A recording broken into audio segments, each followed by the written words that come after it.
pessoal, então o vídeo dessa semana é um vídeo curtinho com algumas dicas de coisas que são bastante importantes desse capítulo 11. Esse aqui, capítulo 11, que nós estamos, são alguns conceitos que eu já falei nas aulas, mas que é importante vocês marcarem. Então, se vocês quiserem, inclusive, grifar na apostila de vocês, eu acho que é uma boa dica. Certo? Então, o primeiro conceito bastante importante está na página 17, Pacto Colonial. O que é esse pacto colonial? As colônias, tanto as portuguesas quanto as espanholas, e mais tarde as outras colônias da Holanda, da Alemanha, da Inglaterra, da França, também tinham esse pacto colonial.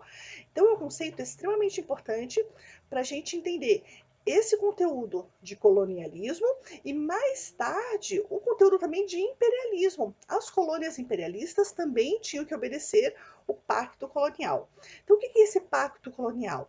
A metrópole, ela tem monopólio sobre os produtos da colônia.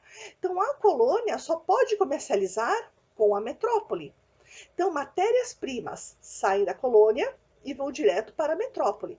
Se a metrópole vai revender essas matérias-primas, aí é um problema do rei, aí é um problema da metrópole, certo? Mas a colônia só pode comercializar os seus produtos com a metrópole. E a metrópole envia produtos manufaturados para a colônia. Então a colônia só pode comprar produtos que venham também da metrópole. Exemplo que eu vou dar para vocês que fica bem facinho de entender isso. O Brasil produzia açúcar. O açúcar era enviado para Portugal. Portugal não beneficiava o açúcar. Aí Portugal revendia para a Holanda. Mas o Brasil tinha que mandar para Portugal. Não podia mandar direto para a Holanda. E qualquer outro produto que o Brasil precisasse, tecido, chapéu, sapato, arreio de cavalo, prego, martelo, qualquer coisa que o Brasil precisasse, comprava de Portugal. Mesmo que Portugal comprasse de um outro país qualquer. Voltando ao exemplo do açúcar. Açúcar saía do Brasil, matéria-prima, os pães de açúcar, iam para Portugal. Portugal revendia para a Holanda. A Holanda beneficiava, transformava aquela rapadura no açúcar branquinho, e revendia para Portugal.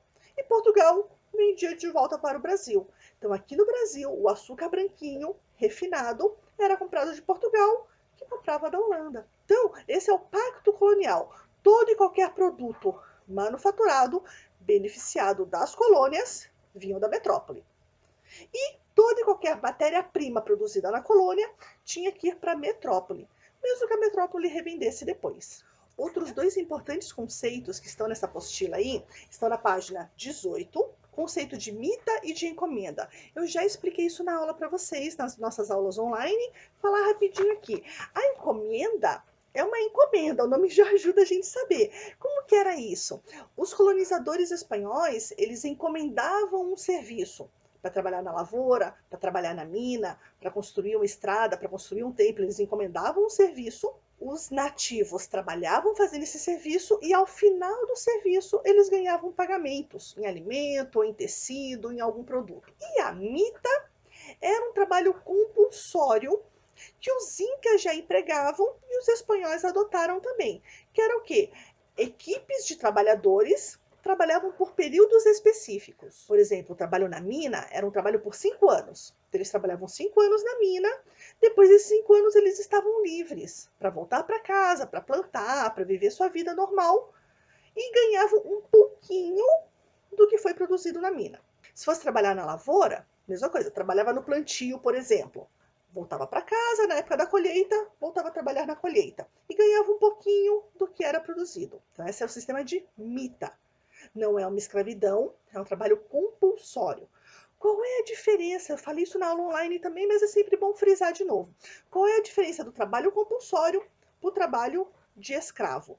O escravo é uma mercadoria. Ele pode ser vendido, comprado, alugado, dado de presente, morto. O trabalho compulsório é um trabalho obrigatório, obrigado a fazer. Porém, você não pode ser vendido, nem alugado, nem comprado, nem emprestado e também não pode ser morto. Existe uma diferença bem pequenininha, né, mas é uma diferença. Por que isso? Porque a coroa espanhola, ela era uma coroa católica, E esses nativos aqui da América, eles foram vistos como novas almas para a Igreja Católica. Lembrem, isso é bastante importante, gente. Por que isso é bastante importante? Porque nós estamos vivendo nesse momento histórico aqui, que a gente está estudando, né, naquela época que a gente está estudando, é um processo de reforma religiosa. Então a Igreja Católica perdeu muitos reinos na Europa para as igrejas novas protestantes. Então a ideia era converter esses nativos em fiéis católicos. Por isso a não escravidão, certo? Aqui no Brasil também foi adotado isso. Os indígenas que aceitassem se converter, os indígenas que aceitassem viver nas missões jesuítas, eles não eram escravizados. Somente aqueles que eram hostis, que queriam lutar pela sua liberdade, é que seriam escravizados. Na página 19, tem mais uma série de conceitos bastante importantes. A página 19 toda aqui é cheia de conceitos importantes. Esses conceitos eles estão em itálico e em negrito também. O primeiro conceito que aparece ali é o repartimento. Esse repartimento nada mais é do que você fazer times de trabalho. Esses grupos eram divididos por sorteio. Separava em equipes e sorteava quem ia primeiro, quem ia depois, assim por diante. Simples assim. Outro conceito que aparece aí é a casa de contratação, que era uma instituição que ficava na Espanha, a sede era na Espanha, e que ela servia justamente para fiscalizar como é que era o imposto, como é que seriam geridos esses serviços aqui na colônia. Além da casa de contratação, foram criados na América Espanhola cabildos. Esses cabildos eram uma espécie de câmara municipal. Era para lidar com os problemas das cidades. As várias cidades, as várias localidades tinham então esse cabildo, que era uma câmara municipal, uma coisa semelhante a vereador, parecido. Não tinha prefeito. E além disso, a América Espanhola foi dividida também em capitanias e vice-reinos. Em cada capitania tinha um governador de capitania, um governador geral. Em cada vice-reinado tinha um vice-rei. Apesar do nome vice-rei, ele não era uma espécie de vice-presidente. Ele não substituiria o rei caso o rei morresse. Lembrem que o rei é um poder vitalício e hereditário. Ele é um braço do rei na colônia. Então, o vice-rei, ele é o mandatário, o representante do rei nas colônias. O outro conceito importante que está aí na página 19 é as audiências. Essas audiências, elas serviam para a aplicação do serviço judiciário. Ou seja, se alguém cometesse um crime, era julgado nessas audiências. Os últimos dois conceitos que a gente precisa conversar estão na página 20. São os chapetones e os crioulos. Quem são esses? São dois grupos sociais distintos. A administração espanhola aqui na América foi segregacionista, ou seja, ela separava as pessoas conforme o seu grupo social, conforme o seu status social. Então, esses chapetones eram os nascidos na Espanha.